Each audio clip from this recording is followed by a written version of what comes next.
attention aux dérives de la reconnaissance faciale. Oui. La reconnaissance faciale, la presse américaine révèle, écoutez bien, que Facebook a testé en interne une application qui permet d'identifier n'importe qui dans la rue sans qu'il ou elle ne s'en rendent compte. C'est-à-dire que vous vous baladez dans la rue tranquillement, vous avez votre téléphone portable, vous le pointez sur n'importe quel passant, et à condition qu'il soit sur Facebook, mais enfin bon, ça concerne à peu près un être humain sur 3 ou sur 4, donc vous avez une bonne chance d'y arriver, et ben l'application va vous afficher sur l'écran de votre téléphone portable le nom de la personne, son compte Facebook, enfin un certain nombre. Son téléphone aussi Non, c'est pas son téléphone, enfin, son les numéro informations de carte de paiement. Les informations publiques de son compte Facebook. Alors c'est une application qui n'a pas été proposée au grand public, elle a été testée en interne par des salariés de Facebook, elle a été testée en 2015 et 2016, et donc elle allait puiser dans l'immense base de données, la base de photos de Facebook, ils ont des milliards et des milliards de photos, pour identifier une personne en 3 à 5 secondes. Alors Facebook,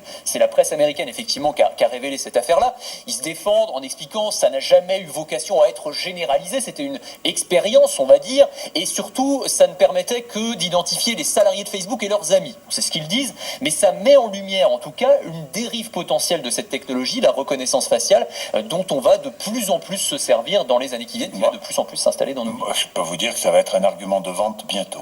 Bien sûr. J'en suis persuadé. Mais évidemment. Persuadé. Vous imaginez, vous êtes dans la rue avec votre portable, vous croisez quelqu'un, vous le photographiez et vous savez tout de suite qui est cette personne. Mais bien sûr, pour les sites de rencontres, ça peut être pas mal aussi. Non. Non, mais il y a un potentiel, il y a énormément de Ça fait sourire, mais ça fait surtout peur. Hein, mais évidemment. Oui, mais on te le vendra sous nous des inquiétez, formes ludiques en fait. Non, mais il faut en être conscient. Faut pas non plus être complètement. Heureusement, la CNIL en France, la Commission nationale informatique et liberté, veille. Oui. Alors ils veulent lancer le débat. Ils ont publié un guide de bonne conduite. Ils veulent effectivement lancer ce débat en France en disant où est-ce qu'on place le curseur, jusqu'où est-ce qu'on peut aller avec cette technologie qui est de plus en plus utilisée aujourd'hui. Oui. On en a sur les smartphones pour déverrouiller son smartphone. On peut le faire avec la reconnaissance faciale. Zut. Non, vous l'utilisez ou pas? Oui. Bah voilà, c'est assez pratique. Aux aéroports aussi pour le passage aux frontières, pour vous identifier.